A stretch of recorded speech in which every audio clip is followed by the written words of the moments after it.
लोक जनशक्ति पार्टी को लेकर जिस तरह से बिहार और बिहार से लेकर दिल्ली तक सियासत चल रही है, चिराग पासवान कार्यकारिणी की बैठक कर रहे हैं। दूसरी तरफ आपको बता दें कि लोजपा के जो सांसद कहलाते हैं, फिलहाल जो पशुपति कुमार पारस के साथ हैं वीणा देवी और उनके पति, उन पर जो है वो मुजफ्फरपुर के सिविल सर्जन ने जो है आरोप लगाया है। उन्होंने कहा है कि उनके कहने पर हम उनके और उनके पति के कहने पर 8 लोगों को जो है वो सिविल सर्जन जिस तरह से एएनएम की जो बहाली है उसमें उन्होंने किया था।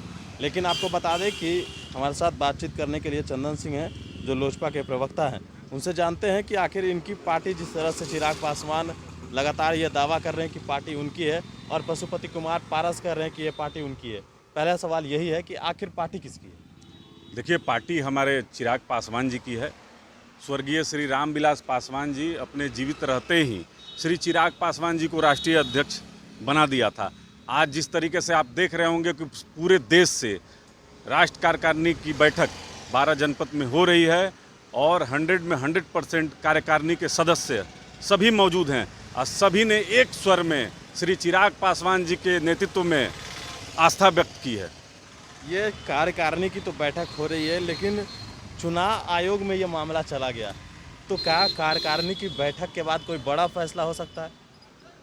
देखिए, चुनाव आयोग में मिलकर श्री चिराग पासवान जी ने अपनी बातों को रख दिया है और लोक जनशक्ति पार्टी संविधान से चलने वाली पार्टी है। हम लोग संविधान को मानते हैं, हर चीज़ को विधि पूर्वक हम लोग करते हैं। जिस तरीके से हर पूरे देश भर को मालूम था कि चिराग पासवान जी ही राष्ट्रीय अध्यक्ष हैं और पीछे चोर दरवाजे से जिस तरीके से कुछ सांसदों ने एक षड्यंत्र रचकर पार्टी पे कब्जा करने की कोशिश की है, तो अब उनके हाथ में कुछ नहीं लगेगा और उनकी व्यक्तिगत जो महत्वाकांक्षा था वो भी सबको पता चल गया है।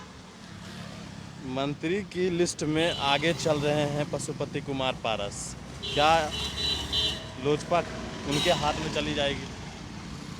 ये देश में मैं पहली बार देख रहा हूँ कि आदरणीय प्रधानमंत्री नरेंद्र मोदी जी के नेतृत्व में जो मंत्रिमंडल का विस्तार होने वाला है उसमें कोई मंत्री पहले ही अनाउंस कर रहा है कि मैं मंत्री बनने जा रहा हूँ।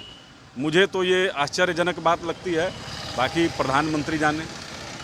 एक आखिरी सवाल, मुजफ्फरपुर में वीणा देवी और उनके पति दिनेश सिंह का नाम सामने आया है।